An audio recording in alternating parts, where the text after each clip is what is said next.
Hello and welcome to Discovering in Color.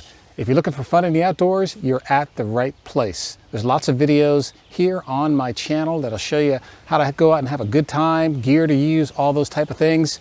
Just make sure you subscribe so you don't miss a new one. And I usually put them out every week. So today what we're going to do is we're going to talk about navigation, or what I like to call not getting lost in the outdoors. Now, you may have seen some of these survival shows or some of these different specials, or even watch some videos here on YouTube of people who went out and just got lost. They had to have search and rescue come find them, those type of things. Now, some people might have gotten injured and had to call somebody, but other folks have just gone out there and they're hiking, some of them on well-established trails, and through some mistake or just not paying attention or just kind of looking around and enjoying the outdoors, missed a turn. Well, that's entirely possible. So let's talk about the main way not to get lost on an established trail.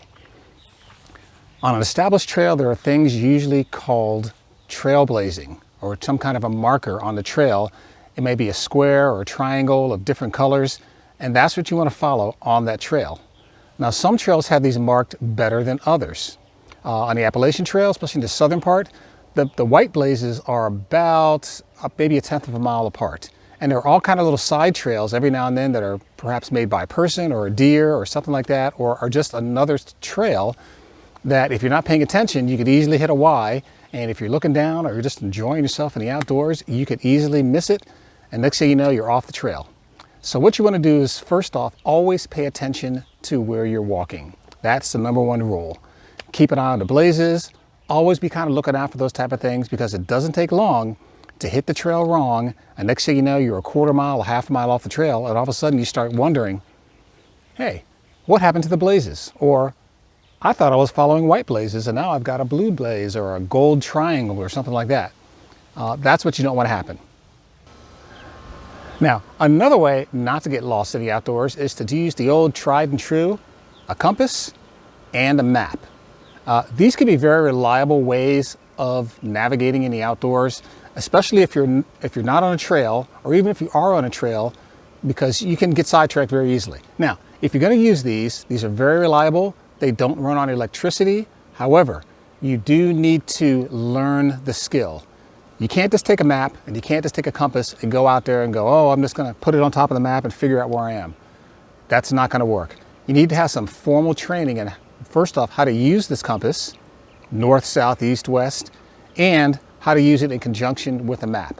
The most important thing you can do is to know where you're starting or where you are at any particular point in time.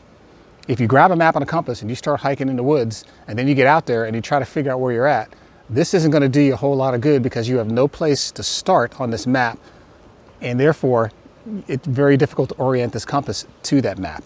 So map and compass, a very good way, but once again, get some training in it and practice, practice, practice, because it is a perishable skill.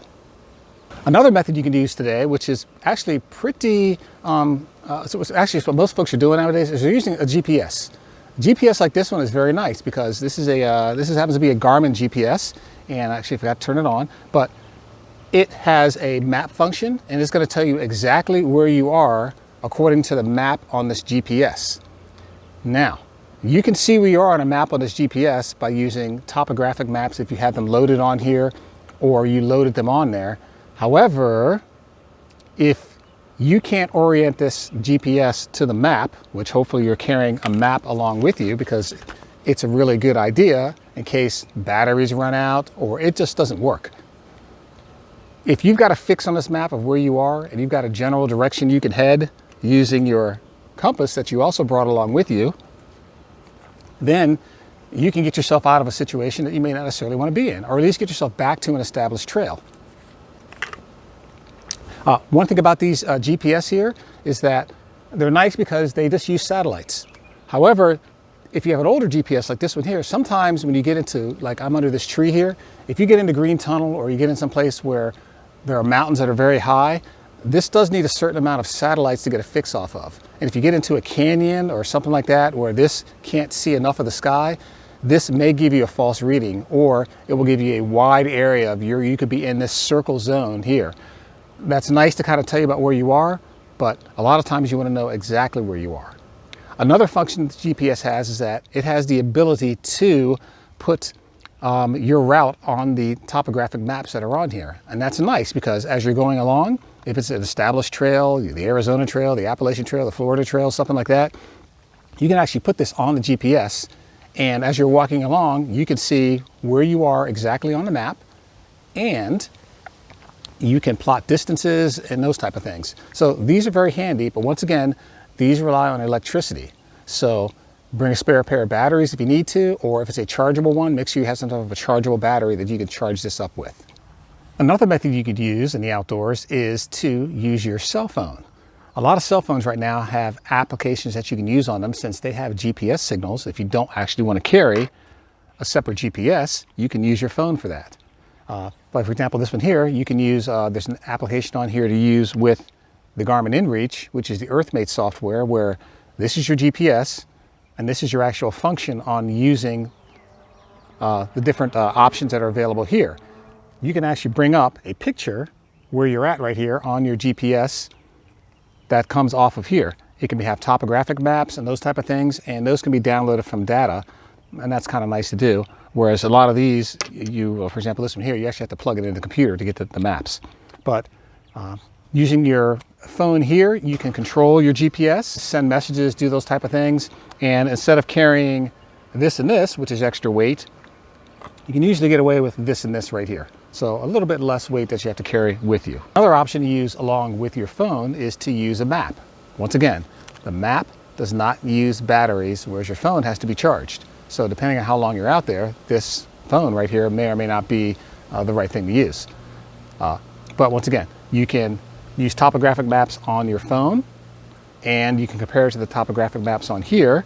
And maps like these National Geographic maps here, they actually have the trails. You can see it in black here. The trails are actually here listed. So it's a great way to look on here and see where you're at, and then you can get a larger perspective by having this map with you. You can also track the distance that you've walked on your GPS. You can track it on the InReach here.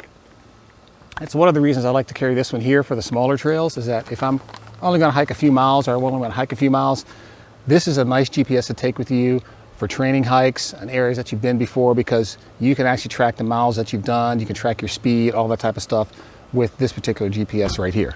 Okay, so that right there is my little quiz with you on navigation. I've got all these, once again, nice little gadgets that I have that I carry. That's why they call me the Gadget Man. And all of these can be used for navigation out there. The smartest thing you can do when you're out there is to pay attention to the trail.